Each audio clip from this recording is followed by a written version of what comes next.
Always got to moisturize.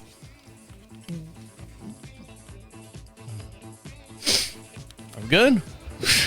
Okay, we might as well be. 2:32. Here we go. I have no idea where this show's going, but it's the challenge that I like.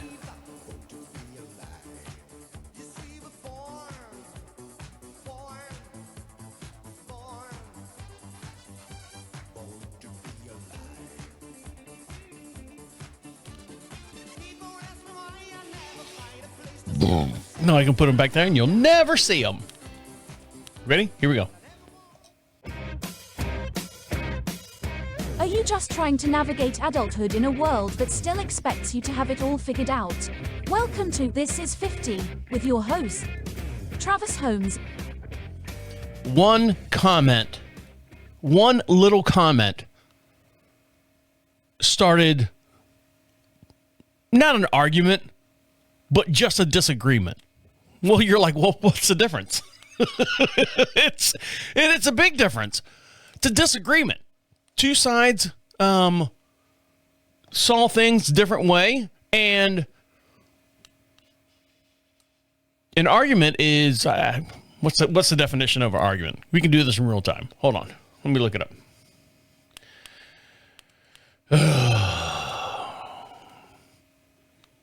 What's the difference between an argument and a disagreement? A disagreement is just a difference in opinion, while an argument is a heated interaction where people try to prove they are right. Arguments can become personal and damage communication, unlike disagreements, which can be constructive.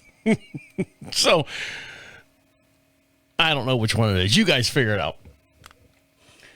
My dad said one thing, and it turned into us, my wife and I, just laying on the couch relaxing, to all of a sudden getting into a disagreement for the most part.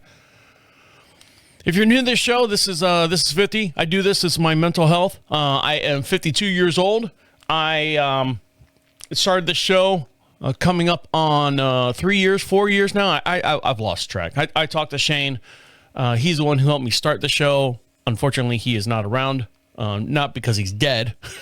It's because he just can't do the show anymore. So I've taken the reins and I've been doing the show by myself for a while now. I had a couple people that pop in and out. But anyways, for the most part, I do this show strictly for me. I don't do it for any of the likes, subscribes, any of the fanfare. I do make money on the show. If you want to know how I make money doing the show, you can email me anytime or instant message me. We have a Facebook page. That's This Is 50 on Facebook. You can instant message me and I'll tell you how to make a living doing this. This is one of 4 shows that I do. How do I explain it? I have 4 different shows with four different themes. This is one. This is me. I do this strictly for me, so I can say and do whatever I want. Welcome to This Is 50. Did you get all that? I don't know where I'm going with the show. I mean, I do. It is thanks. Oh, did I get shocked? I just got shocked. This is welcome to Thanksgiving weekend is basically where I'm going with this. My wife, normally we have her nieces that come up for Thanksgiving. And the reason why we don't have them coming up this week or this year, there's a lot of stuff they got going on. They're older now. They're not kids anymore. They're not, 12, 15, 16 years old in high school where they can, have the whole summer off or whole Thanksgiving weekend off and stuff. They're adults. They're married. They're dating. They're living their own lifestyle. And they don't want to, not that they don't want to, but they've got other obligations. As when you get older and stuff, things happen. Life changes. So it was just my wife and I and my dad this year sitting around the Thanksgiving table. And I felt bad a little bit. I'll get into the statement that made the disagreement here as your teaser. Got to hold you on. Can't blow my load all in the first sentence.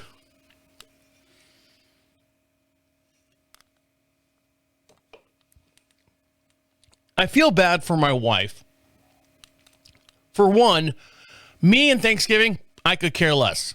I am not a family person. I don't have any connection. Even when I was growing up in like high school and, you know, all the other stuff, I was dragged to Thanksgiving. I'm like, I don't want to fucking see these people. I see them twice a year. I see them on Thanksgiving. I see them on Christmas Eve or Christmas Day, depending on what side of the family. Other than that, I don't fucking see them. I don't see them at all. I'd rather not see some of them. So for me, Thanksgiving is just an overdone, overcooked, undercooked, elaborate layout of food. My wife, she's a big family person. She's all about the family, all about the nieces and nephews and friends and family and, you know, aunts and uncles and all that stuff. That's fine. I like that about her. I like that she's got a good core family value. I do not. I'm an only child, as you can tell. I do not have a solid core family value, but that's a discussion for another day why I do not. And when that day comes, I will let you know. I feel bad for my wife because she cooks this whole entire meal, and I try to make it as simple as possible. Turkey, mashed potatoes, green peas, like Lesueur peas, a roll, oven roll, dinner roll, or something like that, and a dessert. That's it. That's all I want. I don't need the traditional baked clams that you make for, you know, when your family's up here, but it's tradition. So, okay, you know, you have that, you can make it. It takes a little bit longer, but that's fine. You can make those. You can make your stuffing. I could care less about stuffing. My wife does not make a good gravy. She does not. She knows it too. She does not make a good gravy. And when I say a good gravy, she's like, I sit there on the stove and I keep putting the cornstarch and the flour in the thing and keep boiling it, boiling and boiling. I said, babe, let me just buy it out of the jar. It's thicker. I want pudding gravy. I don't want runny gravy. And the other thing I don't want is real stuffing. I want stuffing out of the box. That's what I was raised on. Even at dinner, my dad said. I said, you know, my wife was like, how's the stuffing? I'm like, you know, it's not as dry as last year, but the gravy kind of, the translucent brown liquid that I put over the top of it, it's kind of helping. And my dad goes, well, you know, I said it's no stovetop. And my dad goes, oh, yeah, I love stovetop. My wife almost came out of her seat. It's 2 against 1. And then my dad had to explain that my mom used to make stovetop all the time during the year, but Thanksgiving she would make her own stuffing. But I was raised on, you know, you're going to feed me stovetop stuffing 300 days out of the year, and then the one day that I want stovetop stuffing, you're going to make me regular stuffing that's dry and what is this crap? I want the stuff out of the box. So I feel bad that my wife, you know, her dad passed away about 6 years ago, 7 years ago now. And he was up here living with us in North Carolina. And now I got my dad. So it's just me and my dad, and she has no family up here. And the only family I have is my dad. That's the only thing I got left. So I feel bad that she goes through this whole meal to make sure that everyone's having a good time, you know, everyone's eating right.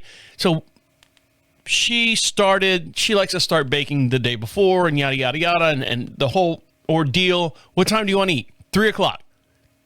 When I say 3 o'clock, I know in my head it's going to be 4 o'clock. She made her meal. I say her meal. She's doing her stuff, making all her stuff. And I have a question for you. I'm going to take a quick little break. I have a question for you about the turkey itself. So I'm going to take a quick little break, gather my thoughts, and I'm going to come back at you with this hot take on a turkey, the way it should be cooked. So stick around. I'll be right back. I say the show is going to be short and sweet because I really don't have anything written down. I've got all the stuff in my head, and normally I have everything right down. This is my handy dandy cheat sheet. If you're watching me here on the YouTube channel, you can find us at This Is 50 show At This Is 50 show on YouTube. Where's the camera? What camera am I on? See, that's my... Normally, it's about 10 pages long. This time, it's only like 6. There are 6 statements. PowerPoints. Talking points. Normally, it's like 20. And I just kind of bounce off that. You've seen stand-up comedians sit there and they look down at their sheet and like, all right, how do I blend all this together? My wife, right now... Jesus, I'm making all the noises. My wife right now is at her horse lesson. Her horse, we have several horses here on the property, and then we have one that's in training at a facility where she does all her, her showing and stuff. So it's got to be, Jaguar gasoline for Jaguar cars. It's in a special facility for that horse to be trained and all that stuff. So she has to go over there and ride and do all that stuff. The place that she's at is, I'm not going to drop names, but he is a Southern staple in the radio business. And my wife rides with his wife, which is cool. They got a great, nice property. He's done well for himself. I talked to him once. Oh, you're the guy. Give you an idea. Yeah, it's me. Well, how do you do? Hot damn. I mean it, man. If you know the voice, that's him. So they got a great, nice facility. I think they got like 30 acres or something over there where they ride the horses and stuff. And that's where the horse is now. And my wife was coming into, parking her car in the garage, and she's got an Audi Q5. And there was like a dent on the hood. I'm like, what the fuck is this dent from? I'm looking in the garage. There's a cat jumping down. There's no scratch on it. It's just a dent on the hood. Like right there where the windshield meets the hood. And I'm like, well, what the fuck? So I'm like, all right, well, we'll deal with it later. A couple of weeks go by again. There's another dent in the hood. I'm like, babe, where is this coming from? I don't know. I don't know either. Come to find out, the place that she's riding her horses that have all these walnut and pecan trees. And it's that time of year. Now, this is the first full year that we've been at this location. And the first time that, we've had the horse there at this location, actually, it's probably, we've been there about 6 months. We've never known, don't park underneath those trees because the pecans are coming down and making a dent big enough. I'm talking like hail-sized dent in the top of her hood of her car. I'm like, babe, we don't have much. But what I like to have, I'd like to keep looking as brand new and as, everything's paid for, I want to keep it looking brand new and up to a certain standard and snuff as far as being presentable to the public of who we are and what we are. No, that's very, very vain, but fuck you. I am. Because when I see someone, and my wife goes, you're so judgmental. You're very judgmental. Well, no shit. No shit. I judge people every day because there's some people I want to be like, and there's some people I don't want to be like. And that's why you have to judge people. We're all judgy, so shut the fuck up. I know. And I see these 2 dents in the top of her car now, and I go, oh, babe. All right, we got to sell it. We don't want to look like hobos with dents in our hood. And she's like, oh my God, the pecan tree. I'm like, yes, I know. That's it. Now she's got my truck today. $100 and some odd $1,000 Chevy Silverado High Country Series. She's got it today. And before she pulled out of the driveway, I stopped her and I go, hey, where are we parking today? Where are we parking? I know. Back the truck in underneath the pecan tree so you can catch them all. so I can bring them home. Ha ha ha, funny. Very funny, wife. You're not parking anywhere. Park out in the sun. But it's so hot and so cold. All right. So I was kind of pissed off about that. So I saw something on the interweb, on the TikToks, and I was dying to have a Popeye's chicken. Or not chicken, I'm sorry. I love Popeye's chicken, by the way. You can tell what's on my mind. Popeye's turkey. And I saw where you can get it for like $59 or you can get the whole meal for $99. $100. $59 just for the bird. I think it's like a 13, 15-pound bird. And it's frozen. It comes in the wrapper and stuff. And I go, come on, Shelly. I can do that. I can do that.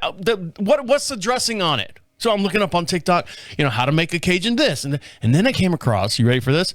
I came across how to do a boneless chicken breast. Chicken. If I say chicken again, I'm meaning turkey because we're in Thanksgiving time and I don't say turkey a whole lot other than jive turkey. Doing a boneless turkey breast in the crock pot with the special seasonings and stuff on it. So I'm like, babe, that's what I want to do. I know we normally do two. We do a bone-in, just chicken breast, all white meat. And I'll get to that here in just 1 second. And then this is the boneless by Butterball. It's about, I don't know, it's like 3 pounds, baby. Maybe about the size of a baby. 3-pound baby, preemie. But it's got the netting on it because they have to kind of hold everything together and stuff. So I made a butter slurry. Butter slurry is what I meant to say. What are you going to do with the butter? Are you going to melt it all the way? No, I'm just softening it. Okay. So I put the thing in the Pyrex measuring cup. We all have one of those, clear, and it's got the red marks on it and stuff. And I put 2 sticks of butter in there and I put it in the microwave for like 10 seconds. Beep. Babe, that's not long enough to melt it. I'm not trying to melt it. I'm trying to soften it. I don't want it to be runny. And I get it all ready to go. And I pull the paper off and I push them in there. And I pound it in there and it's all nice and soft. So I'm taking like a spoon. I'm kind of like fighting with it a little bit just to kind of make it malleable. And she goes, you want me to get the hand mixer? I'm like, hand mixer? What the hand beaters? Put that in there. Total wreck. Ruined everything. I said, God damn it. So I'm peeling all the butter out of the, the thing where you lick the pudding off the beater? I'm pulling all the butter off of it. And I'm like going, this is not helping. Happy Thanksgiving, everybody. And I'm putting this Dano's Cajun seasoning in there because I'm like, oh, Dano's is pretty good. Putting the Cajun seasoning in there. And I make this nice little slurry to coat the top of this chicken breast. Sorry, damn it. Turkey breast. I'm going to say it a couple times. So forgive me. Fuck it. I'm not saying it anymore. You can just forgive me about it. And I'll post a picture on This Is 50 Facebook page. And I put it on there real nice. And I go, put it on a bed of onions, dice up some, not dice them, like halved up some onions, put them on the thing and drop the turkey breast on there. I said it right. And it's got this netting on it. And I go, do you think it's going to have like a crust or something on the top? Because, babe, you know more about cooking than I do. But I know the basics. I know what goes right and I know what goes wrong. She's like, yeah, it'll be fine. It'll be fine. I'm like, okay. So I've got this nice butter on top of the turkey. And it's got the Dano's Cajun seasoning all on it. And I start it. And we're like going, all right, it's 11 o'clock. We're going to eat at 3. Go ahead and put this on high. And, yada, yada, yada. Does anyone eat the dark meat on a turkey? Now, granted, I say, does anyone? I know there are people out there because the bins are full of them. 97 cents a pound. If you spend more than $50 at Food Lion, I think the turkey ends up being 26 cents per pound. But the boneless or the bone-in, just the turkey breast, was $1.27 per pound, which is fine, baller. It's just, my wife and I and my dad, we're going to eat that. Because we have no use for the dark meat. And I kind of was like, is this a white and a black thing? Is this a white, privileged, male family compared to a minority family? And when I say minority, that reaches out everyone else that's not white. Okay, got it? So I'm not being racist. I'm just saying anyone who's not white Do you guys eat the whole bird? And when I say the whole bird, you can cook the whole bird. By all means, I can cook a whole bird. Am I going to eat the dark meat stuff? No, I'm not going to. But what do you do? Because for the longest time growing up, being forced to go to these, Thanksgiving feasts and things going on at growing up with my family, we always had a full bird. And I don't remember anyone eating the dark meat. Maybe one or two weirdos in the family. I own crack or something. And one year, living in Florida, I invited, at the time, this radio personality over, and he goes, "Oh yeah, I love the dark meat." Ah. That's his voice too. I get them all down. "Ah, I like the dark meat. It's good. Coming out next." Because I'd produce the shows and, I'd have to listen to them all day, so I'd make fun of them. Anyways, so he came over and that's all he would eat. Oh, that's all he would eat. The, turkey leg. Oh, you got to have the turkey leg, Travis. Fuck that. I'd rather eat an emu leg. Then the wing. It's just a big chicken wing, like a hot wing. I tried doing that one year. Failed. And the thigh. Is it a thigh on there? I don't even fucking know the anatomy of a turkey. But do you eat turkey? Well, of course, turkey. But do you eat the dark meat? I remember when I was working in the nightclubs, the strippers, the girls, stripper girls, they were in the back. And at the time, this is like the early 90s, going into the 2000s. They would order the 20-piece nuggets, and they would sit there and rip the nuggets open. Oh, that's dark meat. Throw it away. Nope, that's dark meat. Throw it away. Oh, here's a white meat. Out of the 20 that were in the pack of Chicken McNuggets, they would eat 6 because they were white meat, and the rest were all dark meat. I'm not eating that. And these girls were white. Ghetto, but white. So is there something... What else do you do with the dark meat? Like, I can see, hey, we're going to cook the dark meat, and then we're going to strip it, and we're going to make a casserole out of the dark meat, after Thanksgiving. That's what you do with it. I don't know. Does anyone eat that anymore? So we're going on vacation. We're going to Europe. Yep. I'll dive into that story when we come back. So stick around. I'll be right back. So my wife says that this year, normally we go on, normally I'm making all sorts of noises, I guess. Normally we go on 2 good-sized vacations and then maybe 1 or 2 3-day, 4-day weekend type deals. That falls on a holiday, like a Labor Day weekend type deal.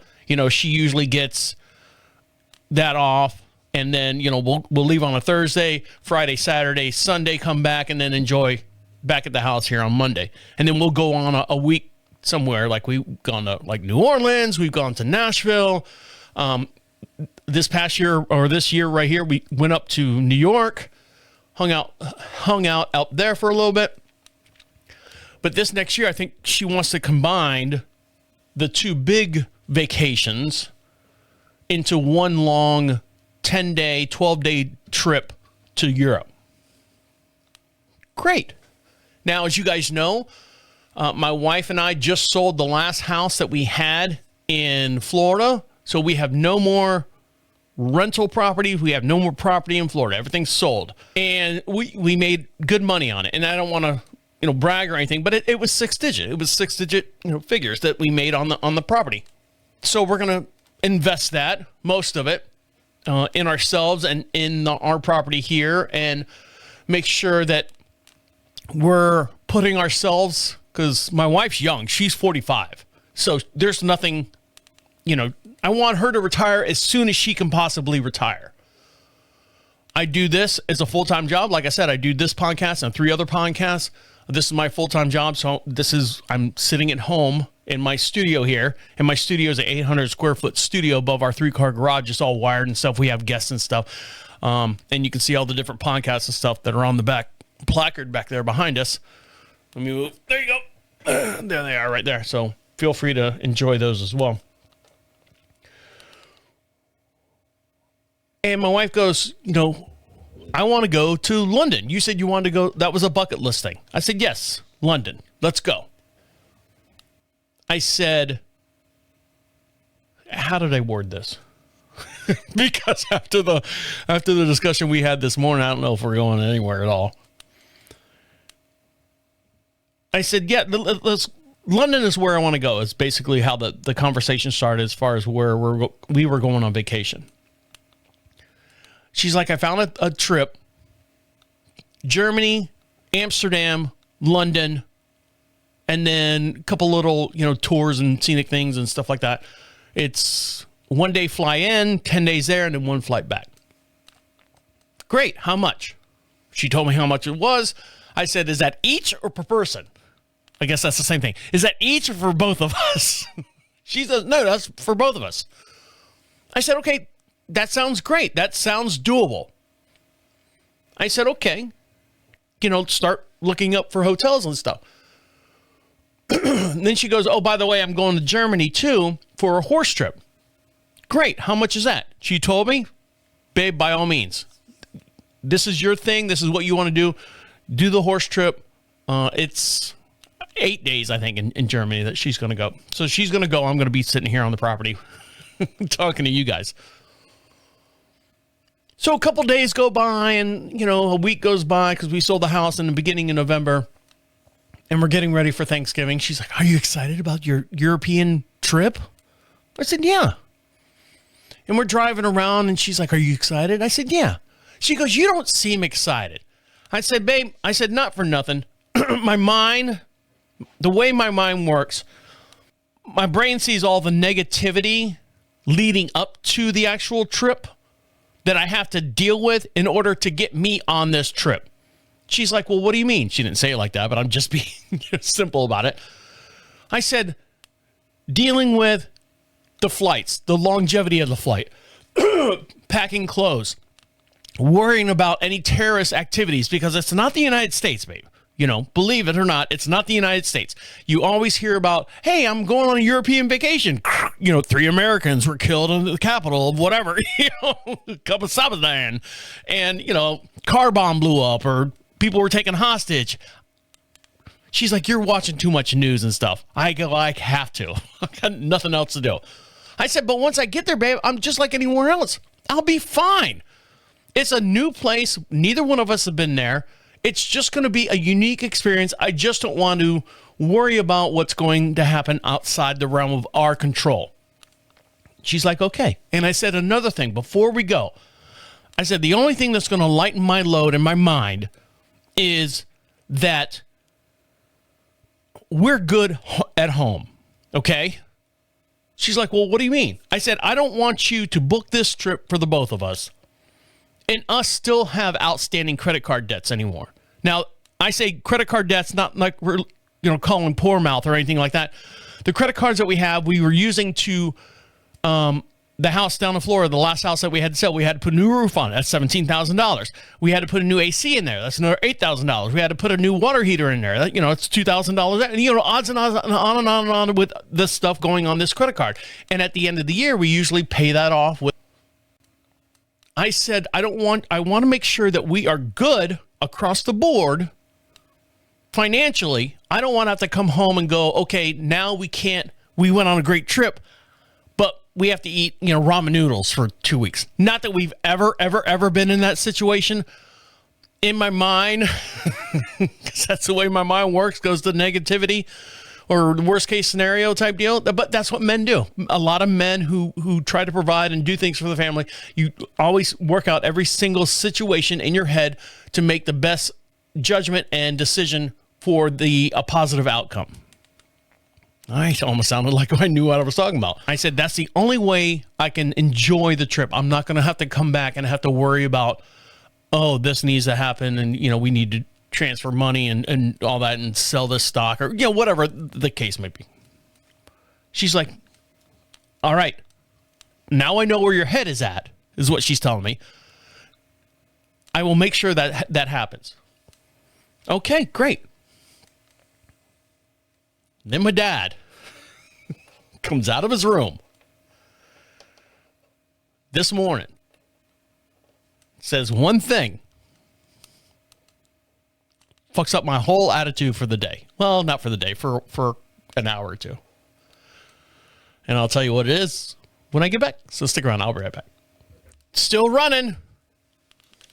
I don't know if you can tell in my face, my jowls.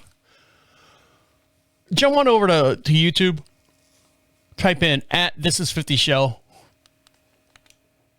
I think I look good. I'll tell you what. Oh, God. As I'm panting up here. Woo. This shirt right here has not fit me. Oh, God. Since my wife bought it for me. It's my Orlando Magic coach's long sleeve. It's not a jersey. It's a long sleeve. What they wear on the side courts. I'm like, see what he's wearing? That's what I want. That one? Well, no, I mean one like that. So she bought me a couple of them. So I like them. They're nice. Makes me look very posturous. Not my hair, though. God, I need a haircut. So I've been running. Today is November, the day after Thanksgiving, 2025, November 28th. I've been running almost a full year. I've been doing my walk, my 4-mile walk, for a year and a half now. So I'm just going to give you an idea. My wife, the reason why I'm bringing this up is because my wife goes, "What do you want for Christmas?" And I showed her the bottom of my shoes. I've got, if you want to look them up, they're Nike Air Monarchs, the white ones. They're a low top. Instead of a high top, it's kind of a low top. There's no tread left on them. No wonder your fat ass running up and down the concrete. No wonder there's any tread on it. No, but I said, I just need some trainers. Some tennis shoes, trainers, something comfortable, something supportive. You can do it, Travis. You can do it. I need new tennis shoes for Christmas. I said, these are fine. They're just getting worn out. So let me tell you something. All right, so 5 times 52. I run Monday through Friday for every week for a year. All right, so that's 260 days. Are you following me? Equals. I run 4 miles. I have run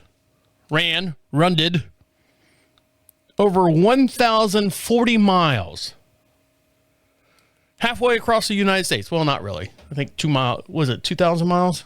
Halfway. But it taken me a year to run 1,000 some odd miles. So there's a lot of mileage on those shoes. So she said, what do you want for Christmas? I said, well, some trainers would be nice. They got to be supportive. They got to be nice. I don't want no cheapos. Nothing under, I don't know, $60 or something like that. And they need the Skechers where they have that mesh. That's fine for the summertime. In wintertime, my toenails are curling up underneath that thing. So Thanksgiving was a hit. I feel sorry for my wife because she spent all day cooking, 2 days cooking, baked goods on one day and then regular dinner on the next day. Myself, my dad, and my wife sat down. Within 20 minutes, we were done. We were stuffed, because we have like dips and chips and stuff we snickle-snackle on all day. And then had and I'll post this on the Facebook page on This Is 50, so you can check it out. Give us a like and subscribe over there too, please. And when we were done, I felt bad because she went through all that work and all that process to cook all this food for me and my dad. My dad's appreciative. Everything's so delicious. I'm like, I feel bad that you spent all this time. The dressing was fine. It was okay. One thing to backtrack a little bit. I told you about the crock pot turkey. It's got this netting on it. It's like a rope netting on it. So when it was done and she was getting ready to carve it up, she puts it on the cutting board and she had a glass of wine. So it's not all her fault. Fucking barefoot, the barefoot Contessa, whatever, the barefoot wine lady got into her, and she's taking the big carving knife and trying to cut up the rope of the turkey breast. And it's hot. She just pulled it out of the crock pot. So she's trying to hold it. And anyways, she dropped the whole goddamn thing on the floor. My first reaction, because I'm standing there helping her, babe, what can I do? Nothing. I got it. This is my game. I'm in control. She's that type of in the kitchen. This is mine. This is my gig. Don't mess with me. Everything's good. She's holding it and trying to cut the rope off the center of the thing. And she's like, ow, hot. And I guess her finger, whatever, got wrapped up in the netting and the whole thing just hit the floor. Bounced. Boom, boom. And rested.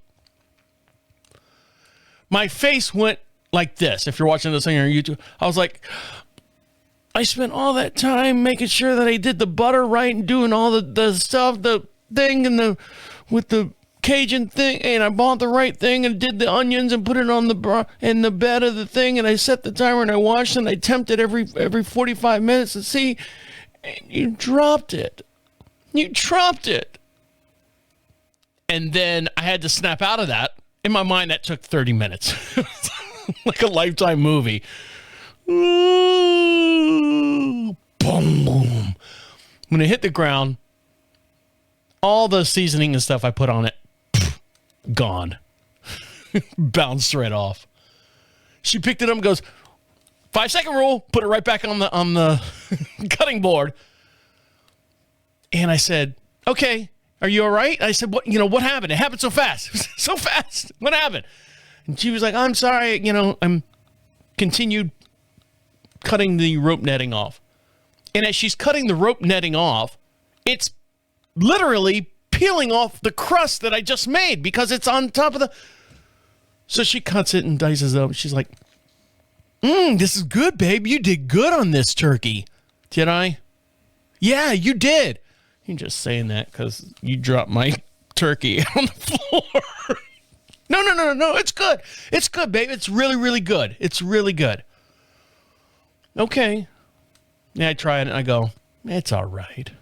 It's not what I wanted, but okay. I wanted something different. I tried to make it work. Anyways, my turkey in the crockpot turkey was fine. So the reason why I tell you all the things that happened this week is to lead up to this point. After dinner, Thanksgiving dinner, my wife sitting across the table from me. My dad sitting at the head of the table because he has to. I'm not sitting at the head. It's a long story. Anyways, I'm not getting into it. Anyway, so I'm full.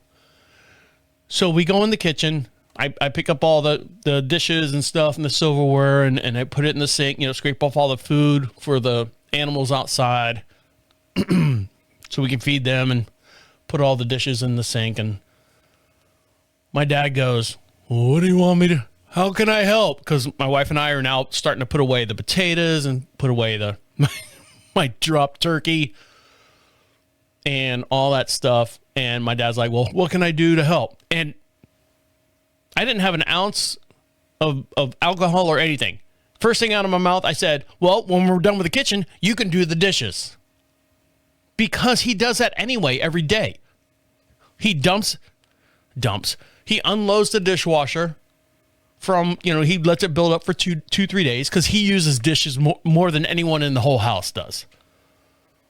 He'll fill the dishwasher up, he'll run it, and then he'll come in, that morning, put all the dishes away in his cups and the silverware and all that stuff.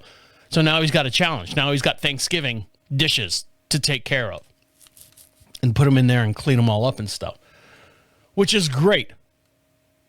Full circle. Because growing up and doing all these family stuff, my dad never, ever, ever, ever, ever fucking helped in the kitchen. Because it was all full of women at the time. No, I'm not trying to be, misogynist or anything like that. The women did the kitchen work. The men were just in the way. That's just the way it was. So now my dad's cleaning up our kitchen. He's putting the dishes away and all that stuff. The very next morning, my wife and I are laying out on the couch watching TV.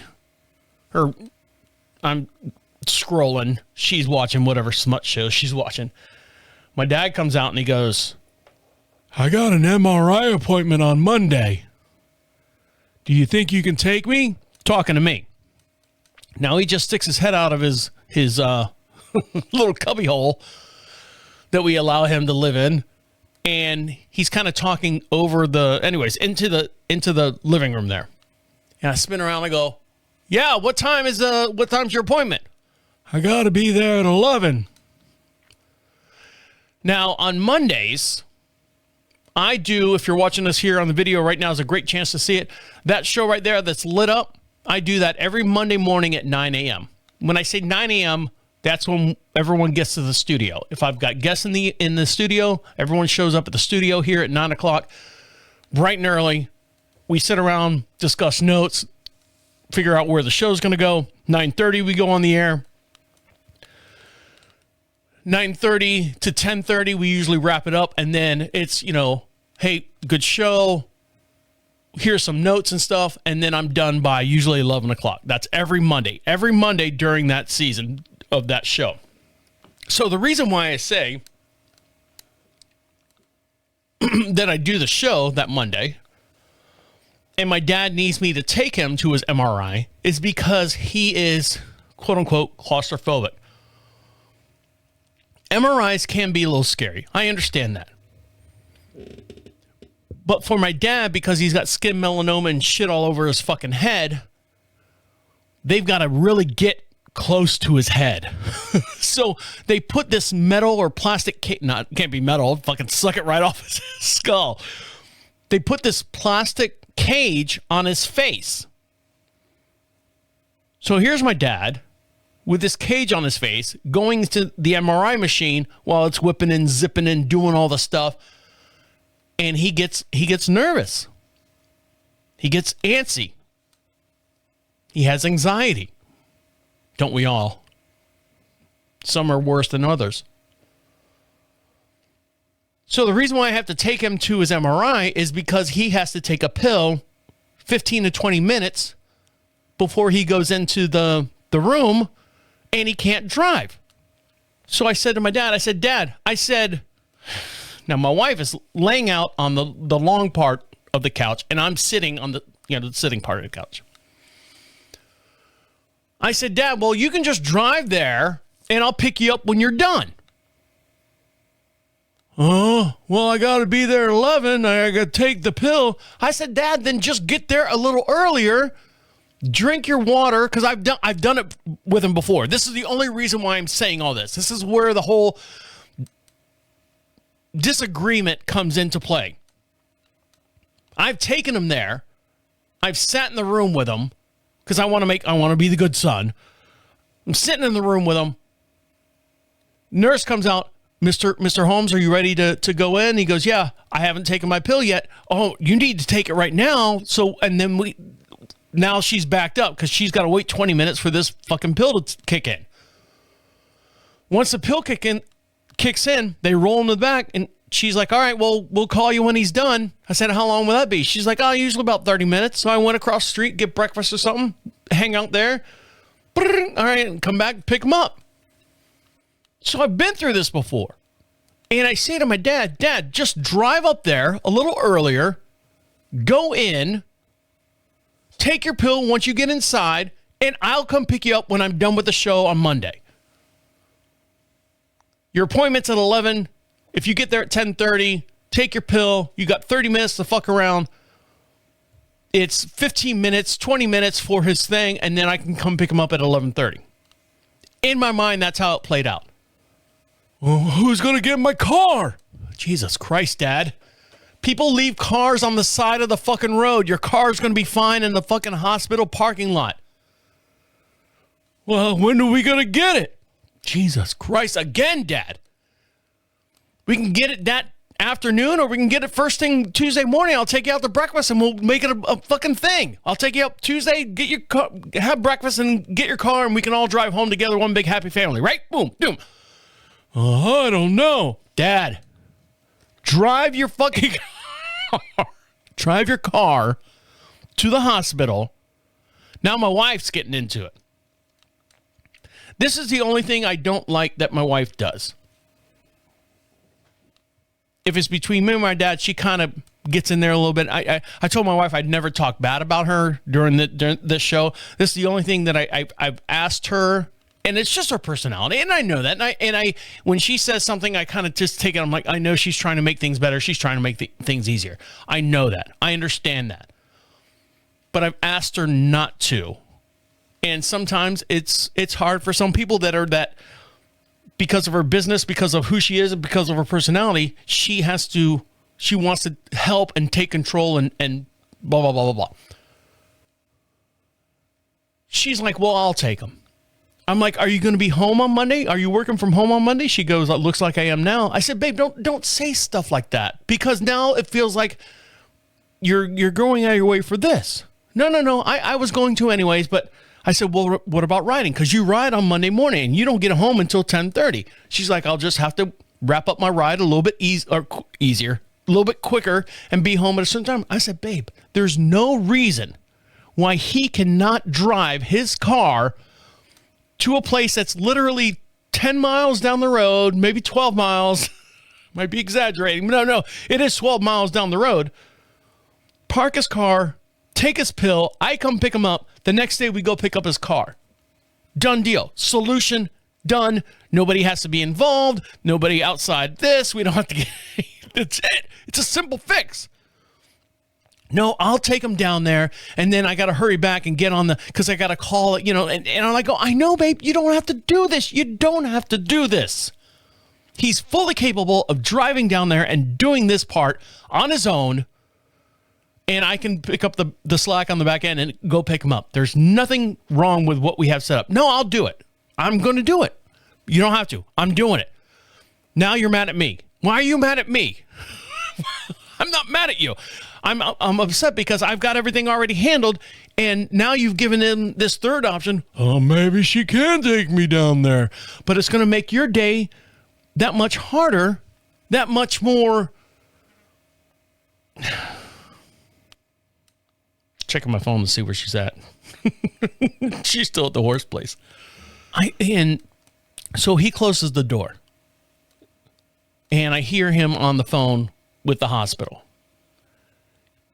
My wife's like, see, us arguing out here, he's changing his appointment. He's not going to be able to get in there to get his MRI.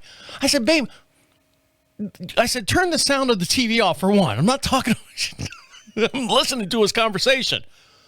Come to find out, he's ordering the pill, the one pill. They actually sent it to him, one pill and a little, what was that burnt orange container, pill bottle, child safety cap on it. It's one pill inside that he takes.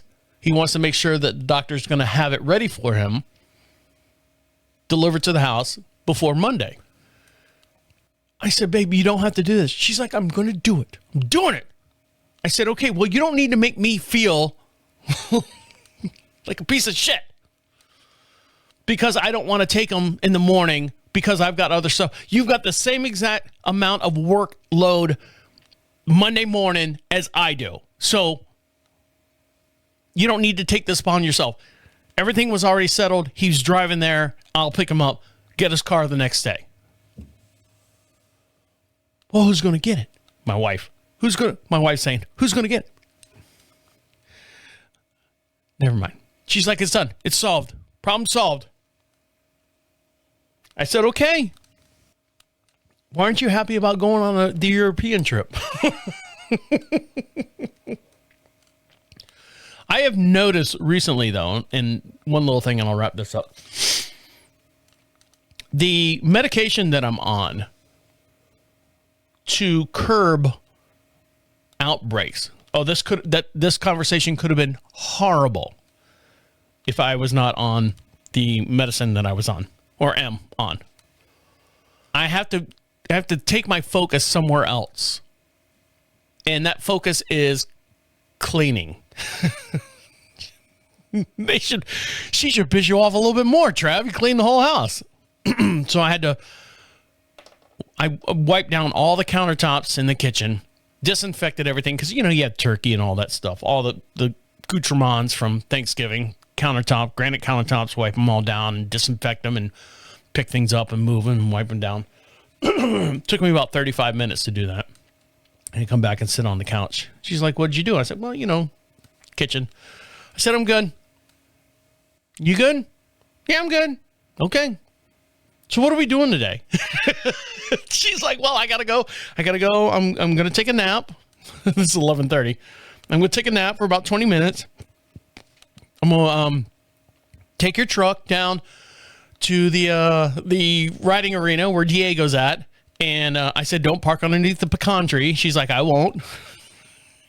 I got to go do this. And then I should be back around 4 o'clock and we can take all the Christmas decorations out of the attic. Sweet. That's why I'm looking at my clock right now to see what time it is. It's 3:30 right now. So there you have it. All right, guys. Well, I appreciate you listening to me work all this stuff out. I'll talk to you later. Okay. See you. Bye. One day, less than 12 hours, this car sitting in the fucking parking lot.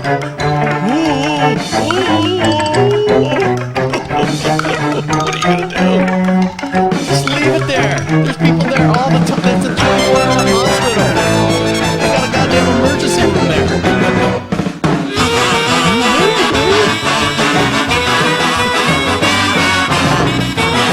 It's a simple fix. Simple fix. All right, guys. See ya. Take care.